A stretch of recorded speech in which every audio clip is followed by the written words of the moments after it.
The previous episodes of this series were about everything that happens before you move. The anticipation, the anxiety, learning to trust what your body knows. This one is about what you do once everything starts. When you're in it, really in it, and the pressure is real and the score isn't going your way. There's a strategy I came back to again and again. Stop thinking about the long game and focus on the next touch. This song didn't come from one competition. It came from a realization that took years to fully land. When everything is going well, the score is moving in your direction.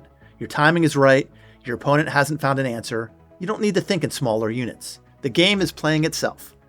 The long view is fine. You can afford to think in terms of the whole bout. But when things aren't going your way, that's when the long game becomes your enemy.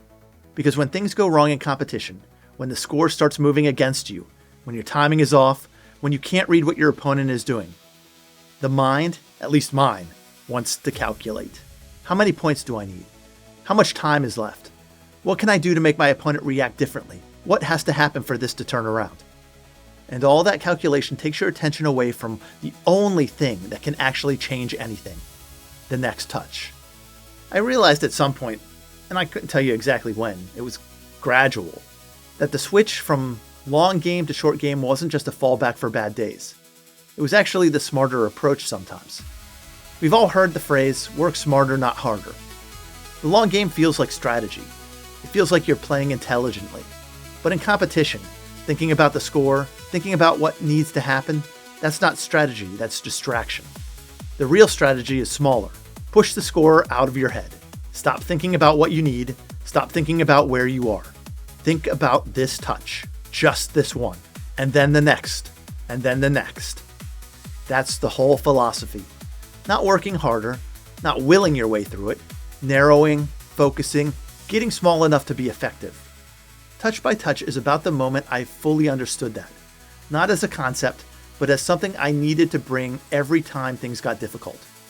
This wasn't something I figured out on my own, or quickly. It took coaching, it took losing, it took writing this song to understand it clearly enough to actually use it. Taking a look at the actual lyrics, the song opens with the moment of beginning. Behind the mask, I breathe the silence in, the world falls away, the battle begins. Steel in my hand, fire in my veins, I was forged in the dark, I was sharpened by pain. The world falls away. That's the narrowing, not peace, focus. Everything outside the immediate situation stops mattering, not because it disappeared, because you stopped letting it in. I was forged in the dark, I was sharpened by pain. Every difficult competition before this one. Every time things didn't go your way and you had to find your way through anyway.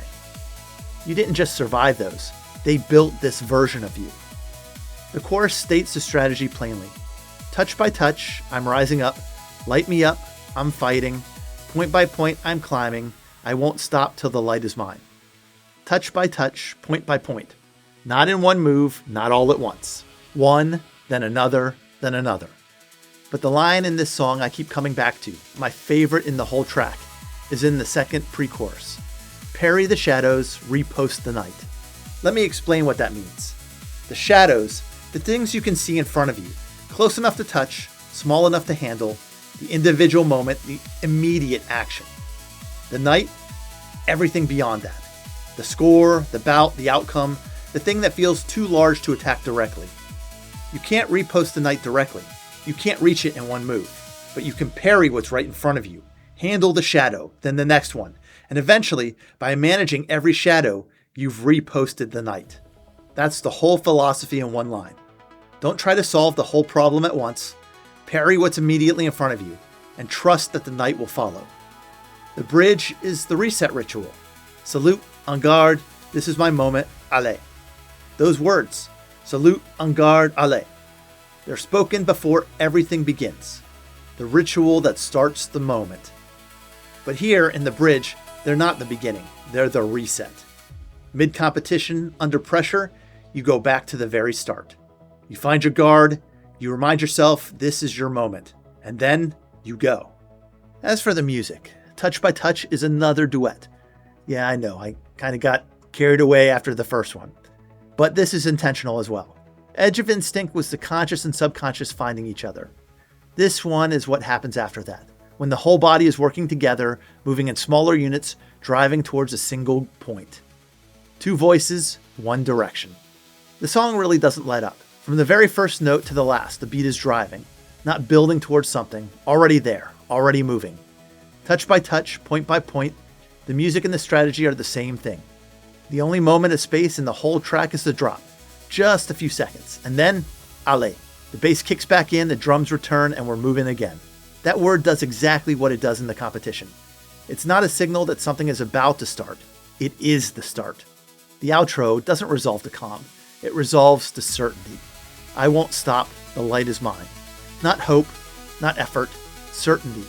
Because that's what the small game produces when you actually trust it. 1 touch at a time until there's no room left for anything else. In closing, touch by touch came from years of competing, not one moment. And that's something I figured out on my own. It took coaching. It took losing enough times to stop trusting the long game. It took writing the song to understand it clearly enough to actually use it. Get smaller, narrower, more focused on the one thing immediately in front of you. Parry the shadows, repost the night. That works in competition. It works in anything that feels too large to face at once. A project you don't know how to start, a problem that keeps growing. Anything where the full picture is too heavy to carry. You don't have to solve all of it at once. Just the shadow in front of you. The full song is linked below. Next episode, the strategy pays off. When everything stops feeling like effort and starts feeling like it was always going to be this way. That's every doubt disappears. I'll see you there.